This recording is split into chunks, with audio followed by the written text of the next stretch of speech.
আপনারা যারা Netaji Subhash open university থেকে পিজি কোর্স করছেন অর্থাৎ এমএ এমএসসি এমকম করছেন, আপনাদের সবাইকে সন্দীপ অফিসিয়াল ইউটিউব চ্যানেলের পক্ষ থেকে স্বাগত। আপনারা অনেকেই আমাকে জিজ্ঞেস করেছিলেন আপনাদের পরীক্ষার তো রুটিন দিয়ে দিয়েছে, আপনাদের অ্যাডমিট কার্ড কবে দেবে। আপনাদের পরীক্ষার অ্যাডমিট কার্ড কি কলেজে গিয়ে নিয়ে আসতে হবে নাকি অনলাইনে পাওয়া যাবে, তো এই নিয়ে আমরা আজকের ভিডিওতে আলোচনা করব। তো বেশি দেরি না করে চলো শুরু করি।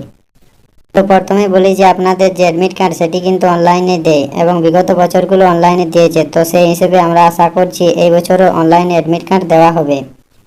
এবং আপনাদের অ্যাডমিট কার্ড আনার জন্য কলেজে যেতে হবে না, অনলাইনে অ্যাডমিট কার্ড ডাউনলোড করে নিতে পারবেন। আশা করি আপনারা এক সপ্তাহ থেকে 10 দিনের মধ্যে অ্যাডমিট কার্ড ডাউনলোড করে নিতে পারবেন। অ্যাডমিট কার্ড যখন ডাউনলোড হবে তার আপডেট আমরা ভিডিওর মাধ্যমে চ্যানেলে দিয়ে দেব এবং অ্যাডমিট কার্ড ডাউনলোডের স্টেপ বাই স্টেপ ভিডিও এই চ্যানেলের মাধ্যমে দিয়ে দেব। অ্যাডমিট কার্ড ডাউনলোড করলে আপনারা কিন্তু দেখতে পাবেন আপনাদের কোন কলেজে এক্সাম দিতে হবে এবং আপনাদের কোন কোন পেপারে এক্সাম দিতে হবে। তো এই ছিল আমাদের আজকের ভিডিওটি ভালো লাগলে নিশ্চয়ই একটা লাইক কমেন্ট করে দেবেন এবং আমাদের চ্যানেলে যদি নতুন হয়ে থাকো তাহলে আমাদের চ্যানেলটিকে সাবস্ক্রাইব করে দেবেন, যাতে আমাদের চ্যানেলে নতুন নতুন ভিডিও আপনার কাছে গিয়ে পৌঁছয়।